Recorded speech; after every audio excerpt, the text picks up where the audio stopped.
Saudara, peristiwa kecelakaan kereta api di Bekasi yang menyebabkan pekerja meninggal dunia jadi pengingat pentingnya jaminan sosial ketenagakerjaan.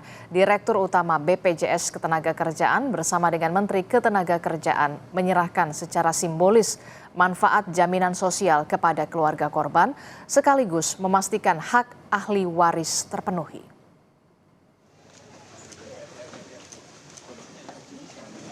Menteri Ketenagakerjaan Yasirli bersama Direktur Utama BPJS Ketenagakerjaan Saiful Hidayat melakukan penyerahan manfaat BPJS Ketenagakerjaan kepada keluarga Tuti Anitasari, salah satu korban meninggal dalam insiden kecelakaan kereta api di Bekasi, Jawa Barat pada Senin 4 Mei 2026. Almarhumah Tuti meninggal dunia saat perjalanan pulang usai bekerja pada 27 April 2026 lalu.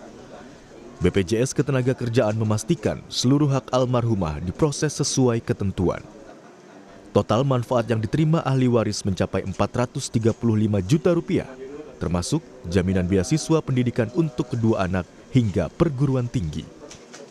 Kami mengingatkan pentingnya kepesertaan BPJS Ketenagakerjaan. Situ ada minimal jaminan kecelakaan kerja dan jaminan kematian. Dan kemudian yang kedua, kita terus menghimbau perusahaan untuk memastikan semua karyawannya, semua pekerjanya untuk ikut menjadi peserta BPJS Ketenagakerjaan, karena santunannya itu nanti apapun itu kecelakaan kerja, kematian akan di-cover, akan ditanggung mulai dari berangkat dari rumah, berangkat kerja, di tempat kerja dan juga kembali ke rumah. Saya juga ucapkan terima kasih atas gerak cepat dari BPJS Ketenagakerjaan, Pak Dirut dan jajaran. Terima kasih. BPJS Ketenagakerjaan menyatakan seluruh proses pencairan manfaat dilakukan secara cepat dan proaktif agar ahli waris segera menerima haknya tanpa hambatan. Menteri, kami bergerak proaktif.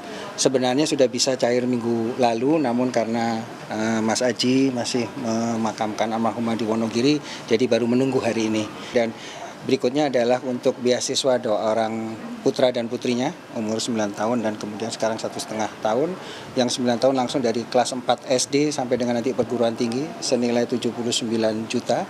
Dan untuk yang masih baby ini nanti begitu mulai sekolah TK, dari TK sampai dengan perguruan tinggi sudah disiapkan. Melalui perlindungan jaminan sosial ketenagakerjaan, pemerintah berharap setiap pekerja dan keluarganya memiliki kepastian perlindungan, bukan hanya untuk hari ini, tetapi juga untuk masa depan anak-anak yang ditinggalkan. Tim Liputan, Kompas TV.